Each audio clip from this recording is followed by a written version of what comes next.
அது சரியா பஞ்சாப் மாநிலத்துல மல்லவுட் என்ற நகருக்கு பக்கத்துல தானிவாலா அப்படின்ற ஒரு சின்ன கிராமம். இந்த கிராமத்துல சுர்ஜித் சிங் மற்றும் குர்தீப் சிங் என்ற அண்ணன் தம்பி வாழ்ந்து இருந்திருக்காங்க. இந்த அண்ணன் தம்பிக்குள்ள எந்த பிரச்சனையுமே இல்லாம ஒன்னாதான் பல வருஷம் கிட்ட ஜாயின்ட் ஃபேமிலியா ஒரு வீட்டில் வாழ்ந்திருக்காங்க. இந்த ரெண்டு பேருக்குமே கிட்டத்தட்ட 35 ஏக்கர் அப்படின்னு விவசாய நிலங்கள்லாம் அவங்களுக்குன்னு இருந்திருக்கு. இந்த ரெண்டு பேருக்கும் திருமணமாகி பிள்ளைகள் கூட இருக்காங்க. இதுல சுர்ஜித் அப்படின்ற அந்த அண்ணனுக்கு படிப்பறிவு ரொம்ப கம்மி. அவருடைய விளைநிலங்கள்ல வரக்கூடிய வரவு செலவுகள் எல்லாத்தையுமே இந்த தம்பி அண்ணன் குர்தீப் தான் நல்லா பார்த்துக்கிட்டு எந்த பிரச்சனையுமே இல்லாம அந்த குடும்பத்தை ரன் பண்ணிக்கிட்டு வராரு. இதுல இந்த அண்ணனான சுர்ஜித்துக்கு 1981 குல்வீந்தர் சிங் சௌகான் அப்படின்ற ஒரு பையன் பிறந்திருக்காரு. இந்த பையன் +2 முடிச்சதுக்கு பிறகு பக்கத்துல இருக்கிற ஒரு டவுனுக்கு காலேஜ்ல போய் சேர்ந்திருக்காரு. அப்படி சேர்ந்த போதுதான் பரம்ஜித் அப்படின்ற ஒரு பொண்ணுடைய பழக்கம் இவருக்கு ஏற்பட ஆரம்பிக்குது. அந்த பொண்ணுடைய ஃப்ரெண்ட்ஷிப் இவருக்கு நாளாக பிடிச்சு போனதுனால ரெண்டு பேருக்குள்ளயுமே ஒரு காதல் மலர ஆரம்பிக்குது. இதை பத்தி ரெண்டு பேருடைய வீட்டுக்கும் தெரியாம சீக்கிரட்டா தான் உங்களுடைய காதலை மெயின்டைன் பண்ணிக்கிட்டு வராங்க. ஒரு கட்டத்துல இவங்க காலேஜ் முடிச்சதுக்கு பிறகு அடுத்ததான் நம்ம திருமணம் பண்ணிக்கலாம் அப்படின்ற மாதிரி பிளான் பண்ணி இருந்திருக்காங்க. மறுபக்கம் அந்த பரம்ஜித் கவுர் அப்படின்ற பெண்மணி தன்னுடைய அப்பா அம்மா கிட்ட போய் சொன்னதும் அவங்க உடனே குல்வீந்தருக்கு சம்மதம் தெரிவிச்சிருந்திருக்காங்க. மறுபக்கம் குல்வீந்தர் தன்னுடைய அப்பா சித்தப்பா அம்மா கிட்ட எல்லாம் சொல்லும் போது யாருமே இந்த வரனுக்கு சம்மதம் தெரிவிக்கவே இல்லை. இதனால என்ன பண்றதுன்னு தெரியாம குல்வீந்தருக்கு ஒரு பதட்டம் இந்த ரிலேஷன்ஷிப்ல ஏற்பட ஆரம்பிக்குது. எப்படியாவது இந்த பரம்ஜித்தை தான் நம்ம கல்யாணம் பண்ணிடணும் அப்படிங்கிறது தான் அவருடைய மைண்ட்ல ஓடுற ஒரே விஷயம். இதுக்காக தன்னுடைய அப்பா அம்மாவை சமாதானப்படுத்த முடியுமா அப்படின்னு சொல்லிட்டு பல வழிமுறைகளை கையாள ஆரம்பிக்கிறாரு. பட் என்னதான் அவர் பண்ணாலுமே அது எல்லாமே அவருக்கு தோல்வியில தான் முடியுது. இன்னொரு பக்கம் இவர் காதலிக்கிற அந்த பெண்ணான பரம்ஜித் கவுருடைய ஃபேமிலியை பத்தி பார்க்கும்போது அவங்களுடைய அம்மா பேர் சிந்தர்பால் கவுர், அப்பா பேர் மோகிந்தர் சிங். இந்த தம்பதியினருக்கு மொத்தம் 4 பிள்ளைகள். முதலாவதா சுக்வீந்தர் சிங், இரண்டாவதா வீர்பால் கவுர், மூன்றாவதா ராஜ்பிரீத் கவுர் மற்றும் 4வதா தான் இந்த பரம்ஜித் கவுர் அப்படின்ற இந்த பெண் பிறந்திருக்காங்க. இதுல பரம்ஜித்தோடைய 2 அக்காவுக்குமே திருமணமாகி பிள்ளைகள்லாம் பிறந்திருக்காங்க. சுக்வீந்தர் அப்படின்ற அவங்க அண்ணன் மட்டும் அப்பா அம்மா கூட அந்த வீட்டில் வாழ்ந்துகிட்டு வராங்க. இன்னொரு பக்கம் இந்த ஃபேமிலிக்குன்னு ரைஸ் மில் பிசினஸ் இருந்திருக்கு. இந்த பிசினஸ் மூலமா இவங்களுக்கு நல்ல வருமானத்தோட தான் அவங்களுடைய ஊர்ல நல்ல விதமா வாழ்ந்துகிட்டு வராங்க. பட் என்னதான் இப்படி வசதி வாய்ப்புலாம் இருந்தாலும் கூட குல்வீந்தருடைய ஃபேமிலி சைட்ல இருந்து இந்த காதலுக்கு எதிர்ப்பு தெரிவித்து நீண்ட நாட்கள் வரைக்குமே சம்மதம் தெரிவிக்காமலே இருக்காங்க. இறுதியா குல்வீந்தர் எப்படியோ தன்னுடைய அப்பா சித்தப்பாலாம் சமாதானப்படுத்திட்டு இந்த திருமணத்துக்கு சம்மதம் வாங்கி சரியா 2004 ஏப்ரல் மாதமாகல இவர் இந்த பரம்ஜித்தை திருமணம் முடிச்சிருந்திருக்காரு.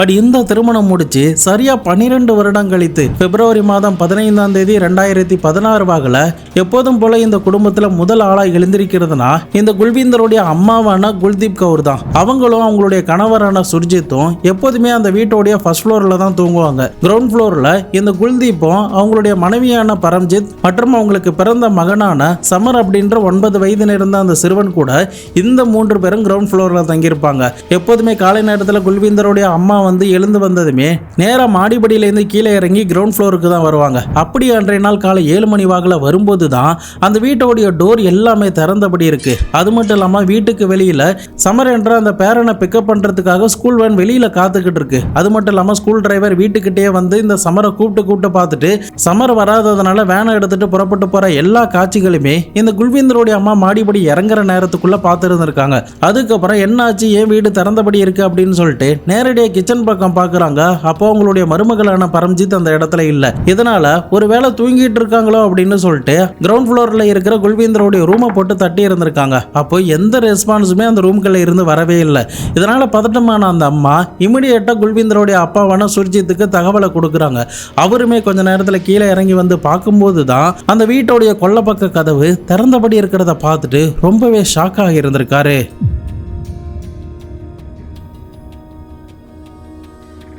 அதுக்கப்புறம் அந்த அப்பாவும் அம்மாவும் அந்த பேக் டோர் வழியா வெளில வந்து இந்த குல்வீந்தருடைய ரூமோடைய ஜன்னல் கிட்ட வந்து பாக்குறாங்க. அப்படி பார்க்கும்போது தான் அவங்களுடைய ஆசை மகனான 35 வயது இருந்த அந்த குல்வீந்தர் கைகால்கள்லாம் கட்டப்பட்ட நிலையில வாயில துணியோட எந்தவித அசைவுமே இல்லாம சுருண்ட அந்த ரூம்ல படுத்திருக்கிறத பார்த்துட்டு அந்த இடத்துலயே பதறி போயிருந்திருக்காங்க. இமிடியேட்டா அந்த பேக் டோர் வழியா மறுபடியும் வீட்டுக்குள்ள வந்து அந்த டோரை எப்படியோ கஷ்டப்பட்டு திறந்து உள்ள நுழைந்து தன்னுடைய மகனை எழுப்பி பார்க்கறாங்க. ஆனா குல்வீந்தர் கிட்ட இருந்து எந்த ஒரு ரெஸ்பான்ஸுமே வரவே இல்லை. ஏன்னா குல்வீந்தர் அந்த நேரத்தில் இறந்து போய் கிட்டத்தட்ட 8 மணி நேரம் கிட்ட ஆயிட்டு. அன்னைக்கு குல்வீந்தருக்கு அப்படியே அந்த வீட்டில் என்னதான் நடந்துச்சு, குல்வீந்தருடைய கைகால்கள் எதனால கட்டப்படணும், குல்வீந்தருடைய மனைவி மற்றும் மகன் அன்னைக்கு எங்க தான் போனாங்க, என்னதான் ஆனாங்க, குல்வீந்தருடைய மற்ற ஃபேமிலி அதாவது சித்தப்பா ஃபேமிலிலாம் அந்த வீட்டில் அந்த சமயத்தில் எங்க போயிருந்தாங்க. 2016 பஞ்சாப் முழுக்க ரொம்பவே பரபரப்பாக பேசப்பட்ட ஒரு கொடூரமான ஒரு அரக்கத்தனமான சம்பவத்தை பற்றி தான் இன்னைக்கான வீடியோவில் பார்க்க போகிறோம். வீடியோவை எங்கேயுமே ஸ்கிப் பண்ணாமல் தொடர்ந்து பாருங்கள். நான் உங்கள் Babu Shankar and welcome to Babu Shankar files.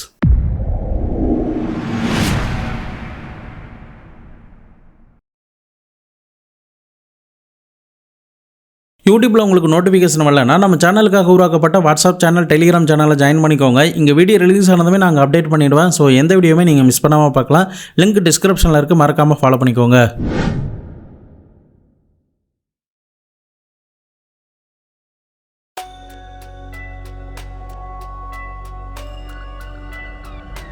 ரெண்டாயிரத்தி 4 இந்த குல்வீந்தர் மற்றும் பரம்ஜித்துக்கு கல்யாணம் ஆனதுக்கு பிறகு எந்த பிரச்சனையுமே இல்லாமல் ஆரம்பத்தில் அவங்களுடைய லைஃப் நல்லா தான் போய்கிட்டு இருந்திருக்கு. ஆனால் இந்த பரம்ஜித்தோடைய அப்பாவான மோகிந்தர், அதாவது குல்வீந்தருடைய மாமனாரான அந்த மோகிந்தர் சிங்க்கு சில கடன் பிரச்சனைகள்லாம் ஏற்பட ஆரம்பிக்குது. அவருடைய அந்த ரைஸ் மில்ல பெரிய அளவுக்கு அவர் ஒரு லாஸ்ல தான் போய்கிட்டு இருந்திருக்காரு. அது மட்டும் இல்லாமல் இந்த குல்வீந்தரை திருமணம் முடிக்கிறதுக்கு முன்னாடியே இந்த பொண்ணு குல்வீந்தரை காதலிக்கிற அவங்களுடைய பேக்ரவுண்ட் முதற்கொண்டு எல்லாத்தையுமே சொல்லும் போது அவங்க கிட்ட இருக்கிற பணம் மற்றும் ப்ராப்பர்ட்டி மேலதான் இந்த குடும்பத்தார்களுக்கு ஆசை வர ஆரம்பிக்குது. இதன் காரணமாவே தன்னுடைய மகளுடைய காதலுக்கு எந்த எதிர்ப்புமே தெரிவிக்காம பரம்ஜித்தோடைய அப்பா அம்மா சம்மதம் தெரிவிச்சிருந்திருக்காங்க.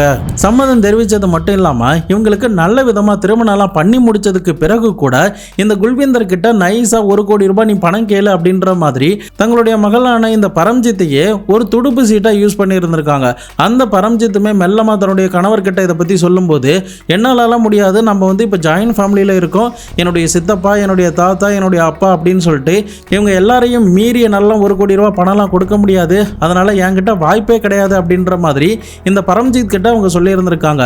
இதை உடனே அந்த பொண்ணு அவங்க அப்பா கிட்ட சொல்றாங்க. அந்த அப்பா உடனே என்ன பண்ணியிருந்திருக்காரு, டைரக்டாவே குல்வீந்தர் கிட்ட இந்த விஷயத்தெல்லாம் சொல்லி எனக்கு எப்படியாவது உதவி பண்ணுங்க, எனக்கு 1 கோடி ரூபாய் பணம் எப்படியாவது பரட்டி கொடுங்க அப்படின்ற மாதிரி கடனா அவர்கிட்ட கேட்க ஆரம்பிக்கிறாரு. அது மட்டும் இல்லாம அந்த லாஸ்ட்ல இருக்கிற டாக்குமெண்ட் எல்லாத்தையுமே இந்த குல்வீந்தர் கிட்ட காட்டினதுக்கு பிறகு குல்வீந்தர் தன்னுடைய ஃபேமிலிக்கு தெரியாம தான் பேர்ல இருக்கிற 28 ஏக்கர் விவசாய நிலத்தோடைய பத்திரத்தை வச்சு பேங்க்ல 1 கோடி ரூபாய் கிட்ட கடன் வாங்கி தன்னுடைய மாமனாரான மோகிந்தர் சிங்க்கு கொடுத்திருந்திருக்காரு. இதை பத்தி அந்த குடும்பத்தார்களுக்கு எதுவுமே தெரியாது. இன்னொரு பக்கம் பரம்ஜித்தோடைய குடும்பத்தார்கள் என்ன பிளான் பண்றாங்கன்னா, குல்வீந்தரை இந்த ஜாயின்ட் ஃபேமிலியில இருந்து தனியா பிரிக்கணும், அப்பதான் அந்த ப்ராப்பர்ட்டியை மொத்தமா நம்மளால ஆட்டையை போட முடியும் அப்படின்ற மாதிரி பிளான் பண்றாங்க. அதன் அடிப்படையில தன்னுடைய மகளான பரம்ஜித்தை வச்சு சின்ன சின்ன சண்டைகளை அந்த குடும்பத்துக்குள்ள வேணுமுனை உருவாக்கி தனி கொடுத்தன போற மாதிரி சில பிளானிங்லாம் இவங்க பண்ண ஆரம்பிக்கிறாங்க. ஆனா என்னதான் அந்த குடும்பத்துக்குள்ள சண்டைலாம் வந்தாலும் கூட இந்த குல்வீந்தருடைய அப்பா, சித்தப்பா, தாத்தா அப்படின்னு எல்லாருமே ஒரே வீட்டுல சந்தோஷமா ஜாயின்ட் ஃபேமிலியா தான் வாழ ஆரம்பிக்கிறாங்க. இதனால என்ன பண்றதுன்னு தெரியாம ஒரு கட்டத்துல இந்த பத்திரத்துல பேங்க்ல வச்சார்ல, அந்த விஷயம் அந்த குடும்பத்துக்குள்ள தெரிய வரும்போது மறுபடியுமே அந்த குடும்பத்துக்குள்ள பிரச்சனை ஏற்பட ஆரம்பிக்குது. இதனால இதுதான் சரியான சந்தர்ப்பம் அப்படின்னு சொல்லிட்டு பரம்ஜித் தன்னுடைய கணவரான குல்வீந்தரை அழைத்து கொண்டு அந்த ஜாயின்ட் ஃபேமிலியில இருந்து பிரிந்து அங்கிருந்து ஒரு சில கிலோமீட்டர் தள்ளி ஒரு ரெண்டல் வீட்டுல இவங்க தங்க ஆரம்பிக்கிறாங்க. இன்னொரு பக்கம் குல்வீந்தருக்கு தன்னுடைய ஜாயின்ட் ஃபேமிலியை விட்டு பிரிஞ்சு வரதுக்கு மனசே கிடையாது. ஆனா பரம்ஜித்தோடைய குடும்பத்தார்களுக்கு இது பெரிய சக்சஸ் மாதிரி தான் செலிப்ரேட் பண்ணி இருந்திருக்காங்க. இன்னொரு பக்கம் குல்வீந்தருடைய அப்பா, சித்தப்பா அப்படின்னு எல்லாருமே குல்வீந்தர் மறுபடியும் வீட்டுக்கு வரணும் அப்படின்னு தான் ஆசைப்பட்டுக்கிட்டே இருந்திருக்காங்க. இந்த நேரத்துல தான் சரியா 2006 இந்த குல்வீந்தருக்கு ஒரு மகன் பிறக்கிறாங்க. மகன் பிறந்ததுக்கு பிறகு நாங்க இந்த வீட்டுல இருக்கணும் அப்படின்னா அவருடைய சித்தப்பாவனா குர்தீப் சிங் அப்படின்றவர் அவருடைய ஃபேமிலியை அழைச்சிக்கிட்டு தனியா போகணும் அப்படின்ற மாதிரி ஃபோர்ஸ் பண்ணி இருந்திருக்காங்க. இதுதான் சரியான சந்தர்ப்பம் அப்படின்னு சொல்லிட்டு அந்த பரம்ஜித் மறுபடியுமே அந்த வீட்டுக்குள்ள சண்டையை உருவாக்கி இருந்திருக்கா. இதனால வேற வழி இல்லாம தன்னுடைய அண்ணன் மகன் அந்த வீட்டுல நல்லா வாழ்ந்தா போதும் அப்படின்னு சொல்லிட்டு இந்த குல்வீந்தருடைய சித்தப்பா தன்னுடைய அப்பா மற்றும் மனைவி பிள்ளைகள் கூட அந்த வீட்டுல இருந்து கிளம்பி வேற ஒரு வீட்டுக்கு குடிபெயர்ந்திருக்காரு. அடுத்த கட்டமா மாமனார் வீட்டு சைடில் இருந்து இன்னொரு பிளான் என்னவா போடப்பட்டிருக்குன்னா, குல்வீந்தர் கொஞ்சம் மென்டலி சரியில்லாததுனால அவரை ஈஸியாக ஏமாத்திடலாம், அது மட்டும் இல்லாமல் அவரை தனியாக பிரிச்சுட்டா மொத்த ப்ராப்பர்ட்டி, வீடு அப்படின்னு எல்லாத்தையுமே நம்ம ஆட்டையை போடலாம் அப்படின்ற மாதிரி பிளான் பண்ணி இருந்திருக்காங்க. அதன் அடிப்படையில் வேணுமுனே இந்த பரம்ஜித் மறுபடியுமே அந்த வீட்டுக்குள்ள சண்டைகளை உருவாக்கி இருந்திருக்கா. அது மட்டும் இல்லாமல் குல்வீந்தருடைய அம்மா கிட்ட கூட அடிப்படை சண்டை வரைக்குமே போயிருந்திருக்கு. இதன் காரணமா ஃபர்ஸ்ட் ஃப்ளோர்ல அந்த அப்பா அம்மா தனியாக சமைச்சு இருந்துக்கிட்டோம், இன்னொரு பக்கம் குல்வீந்தரும் அவருடைய மனைவியும் கிரவுண்ட் ஃப்ளோர்ல இருந்து இருந்துக்கிட்டோம் அப்படின்னு அவங்களுக்குள்ளேயே இந்த டீலிங்க ஒரு கட்டத்தில் போட ஆரம்பிக்கிறாங்க. இதெல்லாம் நடந்துகிட்டு இருக்கிற நேரத்தில் இன்னொரு ஒரு கொடூரமான ஒரு விஷயம் என்னன்னா, இந்த மாமனாருடைய வீடு வந்து அந்த ஊர்ல இருந்து கொஞ்சம் தூரம் தள்ளி தான் இருக்கு. அந்த வீட்டுக்கு தேவையான பால், நெய், ரேஷன் பொருள் அப்படின்னு சொல்லிட்டு எல்லாமே இந்த குல்வீந்தருடைய வீட்டில் இருந்து தான் போய்கிட்டு இருக்கு. இதை விட இன்னொரு ஒரு கொடூரம் என்னன்னா, இந்த பரம்ஜித்தோடைய முதலாவது அக்காவான வீர்பால் கவுர் அப்படின்றவங்க தன்னுடைய கணவரை பிரிஞ்சு டிவோர்ஸ் வாங்கி கொண்டு தன்னுடைய அப்பாவுடைய வீட்டுக்கே வந்திருக்காங்க. அதுக்கப்புறம் அவங்க ஒரு வீட்டில் தனியா தங்க ஆரம்பிக்கிறாங்க. அவங்களுக்கு தேவையான மளிகை பொருள், வீட்டு செலவு மற்றும் அக்கா பையனுடைய ஃபீஸ் முதற்கொண்டு எல்லாத்தையுமே இந்த பரம்ஜித் இந்த குல்வீந்தருடைய பேங்க் அக்கௌண்ட்ல இருந்து எடுத்து கட்டிக்கிட்டே இருந்திருக்கா. இதனால குல்வீந்தருடைய சேவிங்ஸ் எல்லாமே மெல்ல மெல்லமா குறைஞ்சிக்கிட்டே போகுது. அது மட்டும் இல்லாம பேங்க்ல அந்த 1 கோடி ரூபாய் வட்டிக்கு வாங்கினாங்களா அந்த பணத்தையுமே இவங்களால திருப்பி கொடுக்கவே முடியல. தொடர்ந்து அந்த அப்பாவியான குல்வீந்தரை ஏமாத்தி இந்த மொத்த குடும்பத்தார்களுமே அவர்கிட்ட இருக்கிற பணம் எல்லாத்தையுமே சுரண்ட ஆரம்பிச்சு 3 குடும்பத்தையுமே ஒரே நேரத்தில் பார்க்குற அளவுக்கு ஒரு இக்கட்டான சூழ்நிலைக்கு தள்ளி இருந்திருக்காங்க. இன்னொரு பக்கம் பக்கத்துல இருக்கிற ஒரு டவுன்ல ஒரு பிளாட் வரதுனால அந்த 80 லட்ச ரூபாய் பிளாட்டை நம்ம வாங்கலாம், ஃபியூச்சர்ல நமக்கு யூஸ்ஃபுல்லா இருக்கும் அப்படின்ற மாதிரி பரம்ஜித் மூலியமா குல்வீந்தரை ஃபோர்ஸ் பண்ணிக்கிட்டே இருந்திருக்காங்க. ஒரு கட்டத்தில் குல்வீந்தர் முடியாதுன்னு சொன்னாலும் பரம்ஜித் மறுபடியும் ஃபோர்ஸ் பண்ணதுனால வேற வழி இல்லாம மறுபடியும் மீதம் இருக்கிற நிலங்களை அடமானம் வச்சு பேங்க்ல 80 லட்ச ரூபாய் கிட்ட கடன் வாங்கி இந்த குடும்பத்தார்கள் கிட்ட கொடுத்திருந்திருக்காரு. இப்போ ரெண்டாவதா வாங்கின இந்த 80 லட்ச ரூபாய் பணத்தையுமே திருப்பி கட்ட முடியாததுனால கிட்டத்தட்ட 1.5 கோடி ரூபாய்க்கு வட்டியும் அசலும் சேர்ந்து இருந்திருக்கு. இன்னொரு பக்கம் ஏற்கனவே 1 கோடி வாங்கி இருந்திருக்காங்க. மொத்தமா 2.5 கோடி ரூபாய் கிட்ட பேங்க்ல இவர் கடன் வாங்கி இருந்திருக்காரு. ஆனா அது எதையுமே இந்த குடும்பத்தார்கள் குல்வீந்தருக்கு கொடுக்கல. குல்வீந்தருமே அந்த பேங்க்ல இந்த பணத்தை எதையுமே கட்டவே இல்லை. இன்னொரு பக்கம் இந்த குல்வீந்தரை ஏமாத்தி இவ்வளவு பணம் வாங்கினாங்களா அந்த பணத்தை எல்லாத்தையுமே அந்த ரைஸ் மில்ல லாஸ் ஆனதுக்கு ஈடு கட்டுவாங்கன்னு பார்த்தா அதை எதையுமே பண்ணாம தங்களுடைய பர்சனல் தேவைக்கு மட்டும்தான் இந்த குடும்பத்தார்கள் யூஸ் பண்ணியிருக்காங்க அப்படிங்கிறது பின் நாட்களில் தெரிய வர ஆரம்பிக்குது. இப்படியே நாட்கள் நகர்ந்து போய்கிட்டே இருக்கு. இந்த குல்வீந்தருடைய மனநிலையுமே மெல்ல மெல்லமா பாதிச்சுக்கிட்டே வருது. ஒரு மாசத்துக்கு 5000 ரூபாய்க்கு டேப்லெட் வாங்கி சாப்பிட்ற அளவுக்கு அவருடைய மனநிலை ரொம்பவே மோசமா போய்கிட்டு இருந்திருக்கு. இன்னொரு பக்கம் கணவன் மனைவிக்குள்ள எந்த பேச்சுவார்த்தையுமே இல்லாம ஒரே வீட்டில் தன்னந்தனியா வாழ்ந்துகிட்டு வராங்க. இந்த நேரத்துல தான் 2014 இந்த பரம்ஜித் கரண் சர்மா அப்படின்ற ஒருத்தன் கூட ஒரு இல்லீகல் அஃபேர்ல ஈடுபட ஆரம்பிக்கிறாங்க. இந்த அஃபைரை பற்றி என்னதான் குல்வீந்தருக்கு தெரிஞ்சாலுமே அவரால் எந்தவித ஆக்ஷனுமே எடுக்க முடியல. இன்னொரு பக்கம் குல்வீந்தருடைய சித்தப்பா நடக்கிற விஷயங்கள் எல்லாத்தையுமே பார்த்துக்கிட்டு தான் இருக்காரு. ஊர் பஞ்சாயத்தெல்லாம் கூப்பிட்டு பஞ்சாயத்து பண்ணியிருக்காரு. ஆனால் அது எல்லாமே ஃபெயிலில் தான் முடிஞ்சிருந்திருக்கு. குல்வீந்தராலையுமே யாரையுமே எதிர்த்து பேச முடியாமலும் அவர் சொல்றதையுமே யாருமே நம்பாம தான் அந்த நேரத்தில் இருந்திருக்காங்க. இப்படியே நாட்கள் நகரும் போது தான் இந்த குல்வீந்தர் திடீர்னு தன்னுடைய மாமனார் கிட்ட தான் கொடுத்த பணத்தை எல்லாத்தையுமே திருப்பி கேட்டிருந்திருக்காரு. அப்போ அவர் முடியாதுன்னு சொன்னதுமே மறுபடியுமே தன்னுடைய மனைவியான பரம்ஜித் கிட்ட இதை பற்றி கேட்கும்போது அவங்களுமே எதுவுமே சொல்லாம அமைதியா இருந்திருக்காங்க. இந்த நேரத்துல தான் இந்த பரம்ஜித்தும் கரண் சர்மா, அதாவது பரம்ஜித்தோடைய காதலனான கரண் சர்மாவும் சேர்ந்து என்ன பிளான் பண்றாங்கன்னா, இப்போ குல்வீந்தருடைய மனநிலையும் சரியில்லை, அதனால இவனை போட்டு தள்ளிட்டா இவனுடைய வீடு ப்ராப்பர்ட்டி முதற்கொண்டு எல்லாமே நமக்கு தான் வந்து சேரும், அதுக்கப்புறம் நம்ம சந்தோஷமா வாழலாம் அப்படின்ற மாதிரி இந்த 2 பேரும் சேர்ந்து பக்காவான ஒரு சதி திட்டத்தை தீட்ட ஆரம்பிக்கிறாங்க. இவங்களுடைய பிளான் என்னவா இருக்குன்னா, குல்வீந்தருடைய மனநிலை மோசமாகிக்கிட்டே போறதுனால அவருடைய மாத்திரையும் அதிகமாக எடுத்துக்கிட்டே இருக்கிறதுனால தூக்க மாத்திரையை இரவு நேரத்தில் அவருக்கு அதிகமாக கொடுத்துருவோம். அதுக்கப்புறம் ஃபோர்ட் எண்டோவர் கார்ல இவரை தூக்கி போட்டுட்டு அந்த வீட்டில் இருந்து 10 கிலோமீட்டர் தள்ளி இருக்கிற ஒரு கால்வாயில தூக்கி போட்டுடலாம், அவரே தன்னைத்தானே மாய்த்து கொண்ட மாதிரி ஒரு டிராமாவை செட்டப் பண்ணிடலாம் அப்படிங்கிறது தான் இவங்களுடைய பிளானா இருக்கு. அதன் அடிப்படையில் சரியா February 12, 2016 வாக்குல எல்லாருடைய சாப்பாட்டிலுமே இந்த பரம்ஜித் தூக்க மாத்திரையை கலந்துருக்கா. அவன் நினைச்ச மாதிரியே அவங்களுடைய மாமனார் மாமியார் மாடியில போய் தூங்கி இருந்திருக்காங்க. அவங்க கிட்ட இருந்து எந்த ஒரு அசையுமே வராததுக்கு பிறகு தெருவில் கார்ல வெயிட் பண்ணிக்கிட்டு இருக்கிற இந்த கரண் சர்மாவை வீட்டுக்கு வர வச்சு தூங்கிட்டு இருக்கிற குல்வீந்தரை எப்படியாவது தூக்கிட்டு காருக்குள்ள போயிடலாம் அப்படின்ற மாதிரி பிளான் பண்றாங்க. ஆனா அது எல்லாமே ஃபெயிலியர்ல முடியுது. அடுத்த நாள் February 13 இதே மாதிரி தூக்கிறதுக்கு முயற்சி பண்ணி பார்க்கறாங்க. அதுவுமே ஃபெயில்ல தான் முடிஞ்சிருந்திருக்கு. இறுதியாக தான் February 14 இந்த குல்தீப் சாப்பிடும்போது யதார்த்தமா எப்போதும் போல தூக்க மாத்திரையெல்லாம் கொடுத்துருந்துருக்காங்க. அதுக்கப்புறம் அவருடைய குரட்டை சத்தத்தெல்லாம் கேட்டதுக்கு பிறகு கரண் சர்மா வீட்டுக்குள்ள நுழைஞ்சிருந்திருக்கான். அப்போ அவருடைய கை கால்கள் மற்றும் வாயில துணியெல்லாம் வச்சு மெல்லமா அவரை தூக்குறதுக்கு முயற்சி பண்றாங்க. ஆனா முடியாததுனால என்ன பண்றது அப்படின்ற மாதிரி இவங்க யோசிச்சிருந்திருக்காங்க. அப்போதான் அங்க இருக்கிற ஒரு சிலஞ்சி மூலியமா மயக்க மருந்தெல்லாம் அவருடைய உடம்புக்குள்ள போட ஆரம்பிக்கிறாங்க. அது மட்டும் இல்லாம அந்த ஊசி போடும்போது அவர் மயக்கத்துல இருந்து எழுந்துட்டதுனால இந்த கரண் சர்மா கூட இந்த குல்வீந்தர் சண்டை போட்டு இருந்திருக்காரு. அதுக்கப்புறம் இவங்க என்ன பிளான் பண்ணி இருந்திருக்காங்கன்னா, இப்ப இறந்து போன இந்த குல்வீந்தரை தூக்கிட்டு போயிட்டு எங்கேயோ ஒரு இடத்துல கார் ஆக்சிடென்ட் ஆன மாதிரியும் அதுக்கப்புறம் இவரை கால்வாயில தூக்கி போட்டுடலாம், அவர் தன்னை மாய்த்து கொண்டு இறந்து போயிட்டாரு, ஏற்கனவே அவருடைய மனநிலை சரியில்லை, பேங்க்லயும் இந்த மாதிரி கடன்லாம் வாங்கி வச்சிருக்காரு, அதனாலதான் இப்படி இறந்து போயிட்டாரு அப்படின்ற மாதிரி டிராமாவை செட்டப் பண்ணிடலாம் அப்படின்னு நினைச்சு குல்வீந்தரை தூக்குறதுக்கு முயற்சி பண்ணி இருந்திருக்காங்க. அந்த நேரம்னு பார்த்து பக்கத்து வீட்டுக்காரங்க லைட்டை போட்டு இருந்திருக்காங்க. இதை பார்த்ததும் பயந்து போன அந்த 2 பேரும் என்ன பண்றதுன்னு தெரியாம நீண்ட நேரமா அந்த ரூம்லயே காத்துக்கிட்டு இருக்காங்க. ஒருவேளை நம்மளை கண்டுபிடிச்சிட்டாங்களோ, நம்மளுடைய விஷயத்தை எல்லாத்தையும் பார்த்துட்டாங்களோ அப்படின்னு சொல்லிட்டு 2 பேருக்குள்ளேயுமே ஒரு பயம் ஏற்பட ஆரம்பிக்குது. ரொம்ப நேரமா அந்த லைட் எரிஞ்சுக்கிட்டே இருக்கிறதுனால இதுக்கு மேல நம்ம இருக்க வேண்டாம் அப்படின்னு சொல்லிட்டு இமிடியேட்டா கரண் சர்மா மற்றும் பரம்ஜித் அந்த வீட்டில இருந்து எஸ்கேப் ஆகலாம் அப்படின்னு சொல்லிட்டு தன்னுடைய 9 வயது மகனையுமே அழைத்து கொண்டு அங்கிருந்து கிளம்பி இந்த 2 பேரும் இந்த பரம்ஜித்தோடைய அக்காவான பீர்பாலுடைய வீட்டுக்கு போயிருந்திருக்காங்க. அப்படி போகும்போது அந்த வீட்டில இருந்து 1 கிலோ தங்க நகை கிட்ட எடுத்துட்டு போயிருக்காங்க. அந்த வீட்டில் இருக்கிற மொத்த கேஷையுமே அந்த பரம்ஜித் எடுத்துட்டு போயிருந்திருக்கா. அதுக்கப்புறம் தன்னுடைய அக்கா கிட்ட நான் இரவு வரைக்கும் இங்க தங்கிக்கிறேன், அதுக்கப்புறம் நாங்க ட்ரெயின் ஏறி எங்கேயோ எஸ்கேப் ஆகி போயிடுவோம் அப்படின்ற மாதிரி சொல்லிட்டு அன்றைய நாள் கிளம்பி போயிருந்திருக்கா. இன்னொரு பக்கம் இந்த வீட்டில் பிப்ரவரி 15ஆம் தேதி இந்த குல்வீந்தருடைய அம்மா எப்போதும் போல எழுந்து கீழே வந்திருக்காங்க. அந்த நேரத்துல தான் தன்னுடைய மகனுடைய இப்படி ஒரு நிலைமையை பார்த்ததும் இமிடியேட்டா அந்த அப்பா அம்மா 2 பேருமே பக்கத்துல இருக்கிற போலீஸ் ஸ்டேஷன்ல ஒரு எஃப்ஐஆரை ஃபைல் பண்ணி இருந்திருக்காங்க.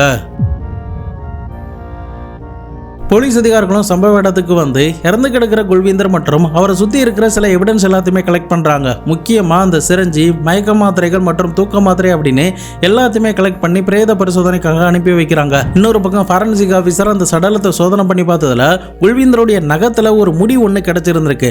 அந்த முடியை சேகரித்து இமிடியேட்டாக லேபுக்கு அனுப்பி வைக்கிறாங்க. இன்னொரு பக்கம் அந்த குடும்பத்தார்கள் கிட்ட ஏதாவது பிரச்சனை இருக்குமா, பரம்ஜித் அவங்களுடைய மகனும் எங்கே போனாங்க அப்படின்னு சொல்லி விசாரிக்கும் போது தான் குல்வீந்தருடைய அப்பா பரம்ஜித் தான் இதை பண்ணியிருப்பாங்க அப்படின்ற மாதிரி சொல்லி இருந்திருக்காரு. அதற்கு காரணமா அவர் சொன்னது என்னன்னா, 2 நாட்களுக்கு முன்னாடி என்னுடைய பேரனை ஸ்கூல்ல விடுறதுக்காக என்னுடைய மருமகள் போனா சார், அப்போ வீட்லயே அவளுடைய மொபைலை வச்சுட்டு போயிட்டா. அந்த நேரத்துல அடிக்கடி ஒரு கால் வந்துகிட்டே இருந்துச்சு, யாருடாது அப்படின்னு எனக்கு தெரியல, அந்த நம்பரை கூட நான் நோட் பண்ணி வச்சிருக்கேன் அப்படின்ற மாதிரி அந்த நம்பரையுமே போலீஸ் அதிகாரிகள் கிட்ட கொடுத்திருந்திருக்காரு. அந்த நம்பரை போலீஸ் அதிகாரிகள் ட்ரேஸ் அவுட் பண்ணி பார்க்கும்போது தான் அது கரண் சர்மா அப்படிங்கிறது தெரிய வர ஆரம்பிக்குது. இன்னொரு பக்கம் பரம்ஜித்தோடைய மொபைல் நம்பரை செக் பண்ணி பார்த்ததுல அடிக்கடி இந்த கரண் சர்மாவுக்கு தான் பேசியிருக்காங்க அப்படிங்கிறது தெரிய வருது.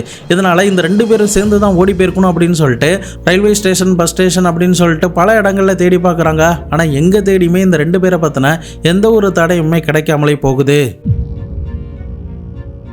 இப்போ போலீஸ் அதிகாரிகள் என்ன நினைக்கிறாங்கன்னா, எப்படியுமே ஓடி போன இந்த நபர்கள் யாராவது ஒருத்தர் வந்து தங்களுடைய குடும்பத்துக்கு எப்படியாவது கால் பண்ணுவாங்க, இங்கே என்ன நடக்குது அப்படிங்கிறத தெரிஞ்சுக்கிறதுக்காக கால் பண்ணுவாங்க, அதனால அது வரைக்கும் நம்ம வெயிட் பண்ணலாம் அப்படின்ற மாதிரி போலீஸ் சைடில் இருந்து நினைக்கிறாங்க. அவங்க நினைச்ச மாதிரியே பரம்ஜித் கொஞ்ச நாட்களே தன்னுடைய அக்காவான பீர்பாலுக்கு கால் பண்ணி இருந்திருக்கா. அப்போ அந்த அக்கா என்ன சொல்றாங்கன்னா, நீ ஒழுங்கா போலீஸ் கிட்ட சரண்டர் ஆயிடு, இல்லைன்னா என்ன அப்பா அம்மாவெல்லாம் சும்மா விட மாட்டாங்க, அதனால நீயா வந்து சரண்டர் ஆயிடு அப்படின்ற மாதிரி சொல்லி இருந்திருக்கா. ஆனா பரம்ஜித் என்ன சொல்றானா, நான் சரண்டர் ஆகிறேன், அதுக்கு பதிலாக என்னுடைய மகனான சமரை நீ பார்த்துப்பியா அப்படின்ற மாதிரி கேட்டிருந்திருக்கா. அவங்களுமே சம்மதம் தெரிவித்ததுனால இறுதியாக கொஞ்ச நாட்கள்லயே இந்த கரண் சர்மா மற்றும் பரம்ஜித் அப்படின்ற இந்த 2 நாதாரிகளும் போலீஸ் அதிகாரிகள் கிட்ட சரண்டர் ஆகியிருந்திருக்காங்க. அதுக்கப்புறம் அவங்களுடைய ஸ்டைலில் விசாரணை பண்ணும்போது தான் நான் ஆரம்பத்தில் இருந்து இப்போ வரைக்கும் சொன்ன எல்லா ஸ்டேட்மெண்ட்டுமே அவங்களுடைய வாயில் இருந்து வந்திருக்கு. போலீஸ் அதிகாரிகள் இவங்களுக்கு எதிராக ஐபிசி செக்ஷன் 302 பிரிவின் கீழே வழக்கு பதிவு பண்ணி நீதிமன்றத்தில் இவங்களுக்கு எதிராக வழக்கை தொடர ஆரம்பிக்கிறாங்க. அது மட்டும் இல்லாமல் இவங்க 2 பேருக்கும் எதிராக இருக்கிற 1000 பக்கம் இருக்கிற சார்ஜ் ஷீட்டை கோர்ட்டில் பதிவு பண்ணி இருந்திருக்காங்க. இறுதியாக நீதிமன்றத்தில் வாழ்நாள் முழுக்க இவங்க சிறையிலே இருக்கணும் அப்படின்ற மாதிரி ஒரு தண்டனை கொடுக்கப்படுது. அது மட்டும் இல்லாமல் 10,000 ரூபாய் ஃபைனுமே போட்டிருந்திருக்காங்க. இந்த 10,000 ரூபாயை ஒரு வேளை கட்டலைன்னா மேலும் 6 மாதம் கிட்ட நீங்கள் ஜெயிலில் தான் இருக்கணும் அப்படின்ற ஒரு உத்தரவை பஞ்சாப் நீதிமன்றம் 2019 போட்டிருந்திருக்கு. குல்வீந்தருடைய மகனான 9 வயதுன்னு இருந்த அந்த சமர் குல்வீந்தருடைய அப்பா கிட்ட தான் தற்போதைக்கு வளர்ந்துகிட்டு இருக்காரு. குல்வீந்தருடைய மாமனாருக்கு எதிராக எந்த ஒரு ஆதாரமும் கிடையாது, அதனால இந்த வழக்கில் இருந்து அவர் ஈஸியாக எஸ்கேப் ஆயிட்டாரு. இந்த மாதிரி பேராசை பிடிச்ச நாய்களும் உங்களை சுற்றி இருக்கலாம், அவங்க கிட்ட இருந்து நீங்கள் விழிப்புணர்வாக இருக்கணும் அப்படிங்கிறதுக்காக தான் இந்த ஒரு பதிவு. நீங்கள் இந்த சம்பவத்தை பற்றி என்ன நினைக்கிறீங்க அப்படிங்கிறதையும் இந்த குல்வீந்தரை பற்றி என்ன நினைக்கிறீங்க அப்படிங்கிறதையும் மறக்காம கமெண்ட் பாக்ஸில் சொல்லுங்கள். இதை பற்றி உங்களுடைய நண்பர்களும் தெரிஞ்சுக்கணும்னு நினச்சிங்கன்னா அவர்களுக்கும் மறக்காமல் ஷேர் பண்ணி விடுங்க. நாளை மறுநாள் வேற ஒரு கிரைம் கேஸோட வேற ஒரு வீடியோவில் உங்களை வந்து சந்திக்கிறேன். அது வரைக்கும் உங்களிடமிருந்து விடைபெறுவது உங்கள் பாபு சங்கர்.